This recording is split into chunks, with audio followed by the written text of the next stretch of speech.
Hello, future millionaires. Thanks for joining us today. I'm here with my co-host, Robert Delavan. This is Adrian Schermer. And today our guest is Peter Woodside. Peter, thanks so much for joining us. For having me. Good to see you, Pete. Pete here does a very unique type of business that you might not think of if you were asking yourself the question, how do I make money and build my future wealth? Pete, why don't you tell us a little bit about your business and what it is you do, the service you provide? Yeah, so our business is essentially, it's baby goats. Baby goats. We started out just breeding goats and selling babies, and the money was not very good in that. And so we looked for a way to pivot things and be able to make a living doing this. And now we take baby goats to birthday parties or other events. We've done weddings, bachelorette parties, baby showers, church events. We've done like street festivals. And then recently, within the last year, due to COVID, we weren't having any events scheduled. So we shifted things, and now we run a lot of our business out of our farm and have families bring their kids out and play with the baby goats and feed the chickens and just enjoy an hour of farm life. And the crazy thing is, I mean, my kids have been there, and they were what, 6 and 10 at the time, with your daughter who was 4 at the time, 3 or 4 at the time. Yeah. They're running around, and these little goats are like, you know, what? Like 3 or 4 pounds. Like, yeah, they're tiny. But they're running around, and the kids just carry goats around. They're the pygmy goats, is that right? Right. Yeah. Nigerian dwarf goats. They're miniature dairy goats. Yeah. And the cutest thing on the planet, I mean, you just like, they're so cute. It's just stupid. And the kids go nuts, and people are paying to come and basically just get some goat therapy, goats and therapy, and taking pictures, lots of selfies, right, Pete? Yeah. So how many goats do you have on the property? We have 56 right now. Okay. 52 of them are female, 4 of them are male. And then all those girls are going to have babies starting. We just barely had our first ones born on Saturday, and we're going to have close to 100 babies this year, hopefully. So what do you have? You said half a dozen in March, and then April. We don't have any in March. Well, who knows? We weren't expecting the ones that were born this week. We've got 5 that are due in April for sure, and then everyone should be after that. Oh man. So with 100 goats, does the business look any different than 50? Not really. It's just more saturation in goats when you come and visit. Okay. Right now it's just 2. If we have a couple of groups out, then only 2 people get to hold goats, those tiny ones at a time. We keep some of our babies from the previous year. So we have like 15 from last year that are 6 months to 8 months old, but they're getting too big to hold or carry around, but they're still sweet and they're still small. So what's the business model look like? So basically you're bringing people in, it's like $10 an hour. Yeah. So we charge $10 per person per hour. Right. And with COVID, we're limiting how many people can be out at a time. So we have 3 groups of less than 10 at a time. Mm-hmm. If people want to have the place to themselves, they can schedule a private hour, which is a little bit more. And then totally separate. I love this so much. I love this so much. And you have people who are like, I want exclusive access to the goats. Yeah. For the full hour. So when they schedule, I get an email that says that they scheduled them what time, and occasionally I'll get like a group of 3 that scheduled a private hour, and so then they're going to pay like $150 for an hour for just the 3 of them to be there. Yeah. And so I always reach out just to make sure, like, did you mean to do a private hour, or making sure they don't get surprised that we are expecting them to pay more than $10 a right. person. So there's 2 pieces to this business, right? Because, you know, our podcast is about, you know, building wealth, getting rich slow, if you will, having a viable business, doing the right things, working smarter, not harder, all those things.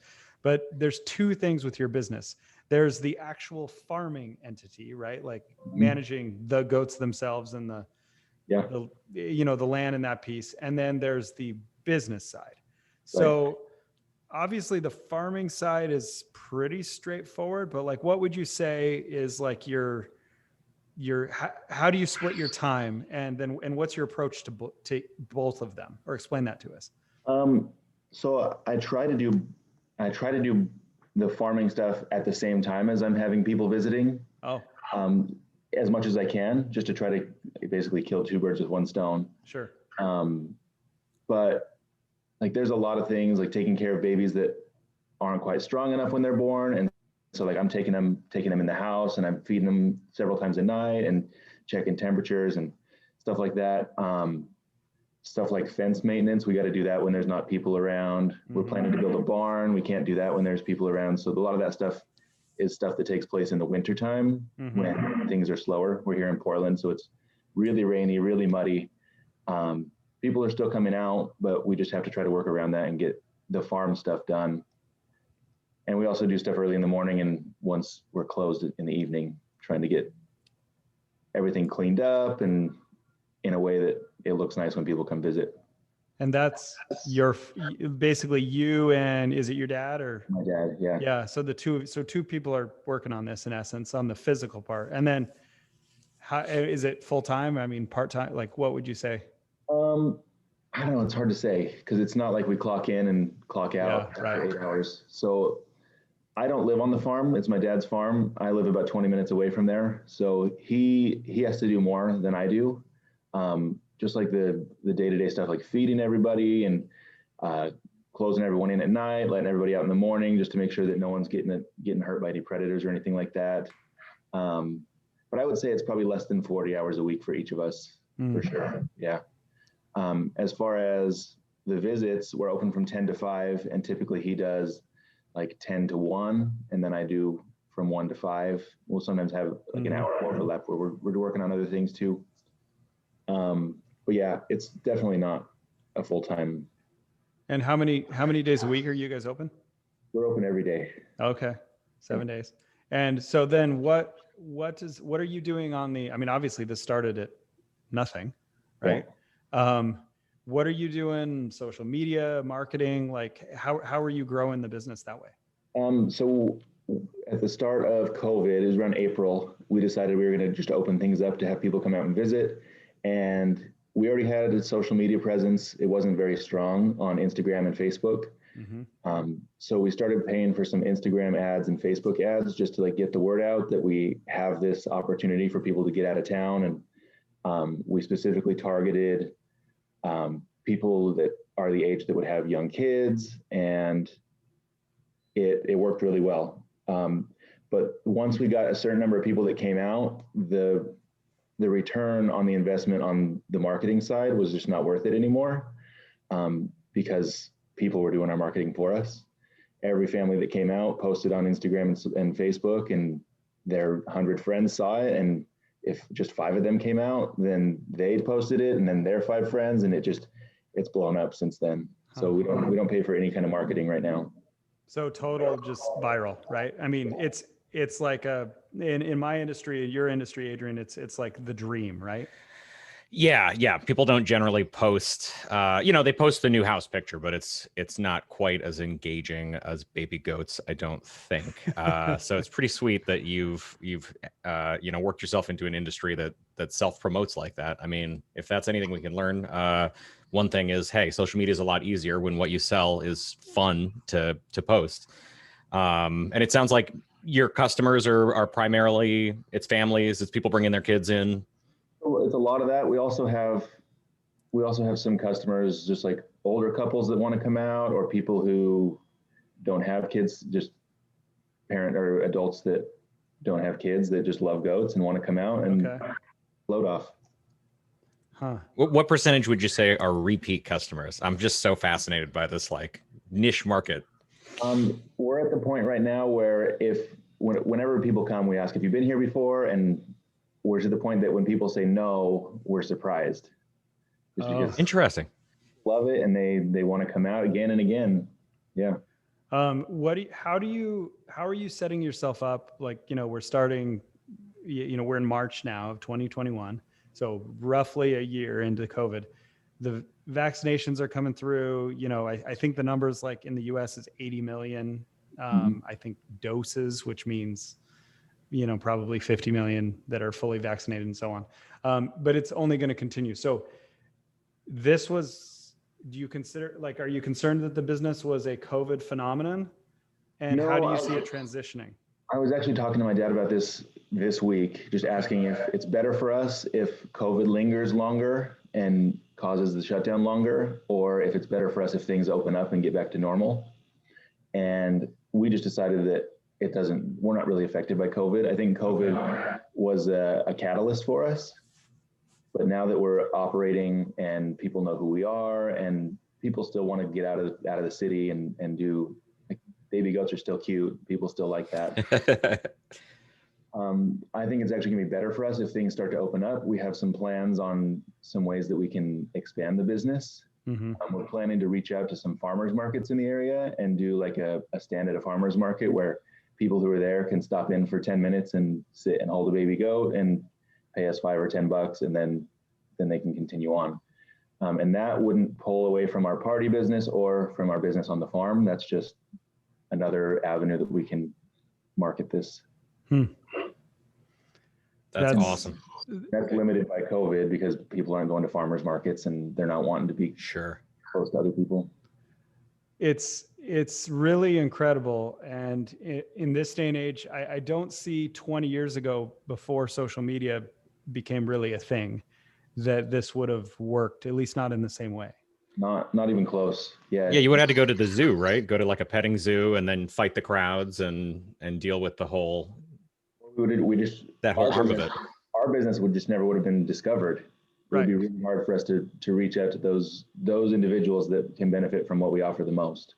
So what was, going back to that, what was your or can you point to the moment where you can snap your finger and say, that's when I realized I could charge $10 for somebody to come to my house and carry around a baby goat? I can't really pinpoint one moment where I was like, oh, this is it. This is what we can do. It was just like, we were thinking, so with COVID, my family and I, we were living in a 2-bedroom apartment with 2 kids. My wife is working from home, and it's just, we're crammed in there. Brutal. Yep. And so we were going out to the farm every day and spending hours just out there with the goats. And then I kind of had an aha moment where it was like, other people might want to do this because we're doing it every day.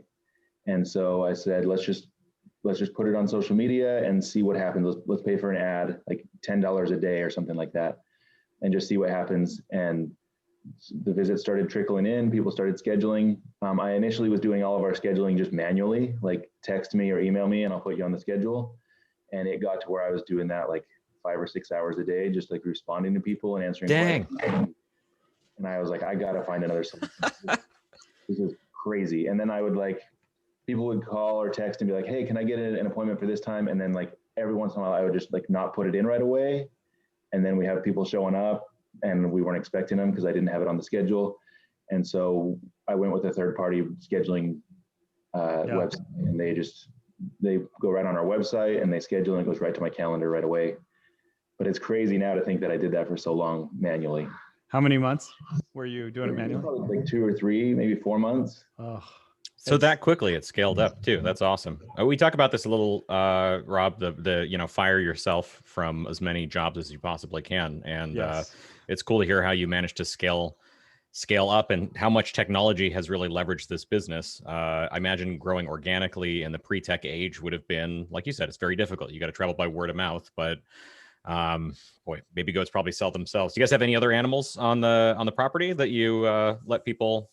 We've got probably 150 chickens. We don't have anything about that on the website, but that's a lot of people come out and that's their favorite thing is you have a field and you can toss all the food out. We give food to people for free to come and feed them, and the chickens just come running. They flock over, and just the variety of the feather patterns on them, and we have so many different breeds that it's just really interesting for people who even people who have chickens love it, just to see what there is out there. So literally, Pete, your customers are paying to do the manual labor of feed the chickens. Yep. And if we have eggs, they'll collect eggs. Oh, yeah, they love it. Especially kids that grow up in the city. That's stuff that they don't get to do. Right. Which is hugely important, I think. I mean, I had a quasi-rural upbringing, but most kids, like 95% of kids, they don't get any exposure to this. I mean, who goes to the state fair anymore, right? Or the local fair? I mean, not as many people as you'd think. So Yeah. it's just, I mean, my kids were in heaven when they were there, but I can't even imagine. So who's your most, I probably shouldn't ask this. You may not, you may want to be PC in your response. Who's the most annoying guests? Like the type? So there really aren't any guests that are super annoying. I'm happy to talk with everyone who's there and answer any questions people have, but sometimes families will come out and their kids just want to know everyone's names. So we have 56 goats and they want to know every single one's name. That's awesome. Same one over and over. And so I'll spend the whole hour just telling them, yep, that's butterscotch. That's, that's over and over. Yeah. So we should name them. Yeah. So who names them? Who gets to choose all the names? I would say I have the biggest say, but my girls like to name them. We have a lot of Disney princesses out there. Yeah, I'm sure. We try to do themes. So like siblings, we had Ringo and Star last year. Nice. We got, So we did a flower theme. So we had Lily and Lilac and Daisy and Rose and just stuff like that. It's interesting. And I don't know. And do you remember them or your girls remember them better? I think I remember them better, but they do pretty well. They do pretty good. Yeah. I think I'd lose it after like 5. I would just start to really have a hard time, but Be like, maybe that's another idea. I would pay to name a goat. Can I get a Rob? Yeah. Hey, there you go. How about a Rob and an Adrian, right? Oh man. It's incredible to me how people are able to make a living in this new, we call it the new economy, right? But this was a hobby basically, right? Like a little side hustle hobby. You were going to sell goats just to people who wanted to buy them. And basically we were losing money selling baby goats. So because we loved it, it was worth it. And this, correct me if I'm wrong, this is in 2020, it was a 6-figure income. Like, I mean, Adrian, how would you even what would you do when you're doing a loan application?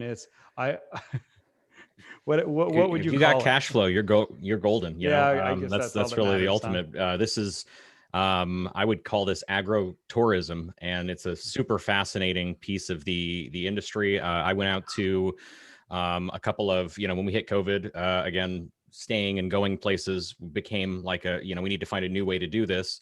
And I went out to at least one farm in the local area that had, converted to campsites. And we were right near a fence with, goats and cows and everything. And I think it's awesome. I mean, it's the evolution of these type of businesses. And like you're saying, Rob, it's the exposure for, you don't even have to be inner city anymore. You can be pretty much anywhere rural America. There's a good chance that you won't even see a horse around or a chicken or anything, unless someone has one in their backyard. And it's more of like it's almost like a trendy thing, I guess would be a way to put it. So I think there's a need. And I think Peter, you offer good service, because this is not, you could go to the Portland Zoo and look at, whatever animals they have there. But this is also visiting a farm, which is an authentic experience that is good to pass on to generations as it becomes, I guess, less cool. It's kind of like less cool and then cooler again, because it's, I don't know. There's something very real about it, Yeah. It's honest work. It's something that anyone of any age can enjoy too. We've had people that are up over 90 years old come out and have an amazing time and just talk about when they were a kid, when they had animals, and we've had under 2 years old come out and just love it. Like, that's overwhelmed, having a good time. That's incredible. Do the goats like it? Yeah. The goats love it. Seems like a bunch of interaction. I mean, mental stimulation, interacting. That's a lot for animals that I've read. Yeah, we've had some people come after us on Instagram saying that we're exploiting the animals. Oh. But my response to anyone who says anything like that is, come on out, see the lives they live, see where they have, like, the space they have.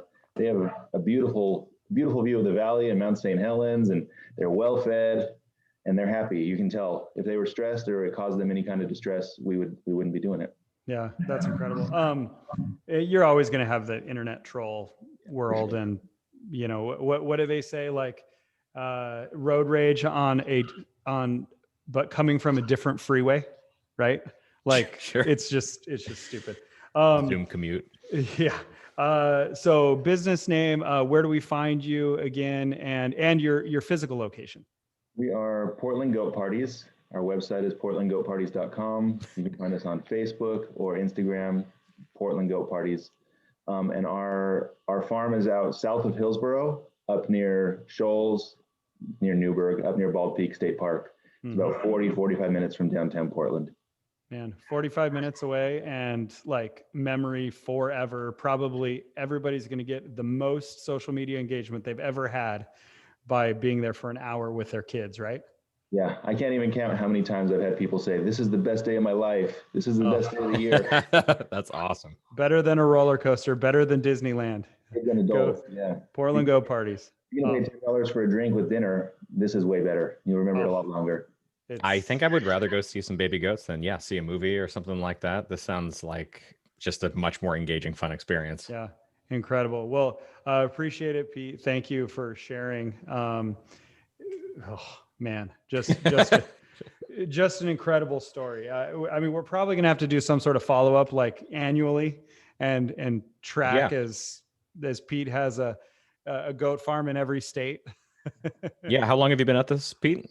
We've had the farm for 5 years almost now, so not very long. Yeah. And how long would you say this became almost like that became the focus of the business, I guess, that it became goat parties and not just.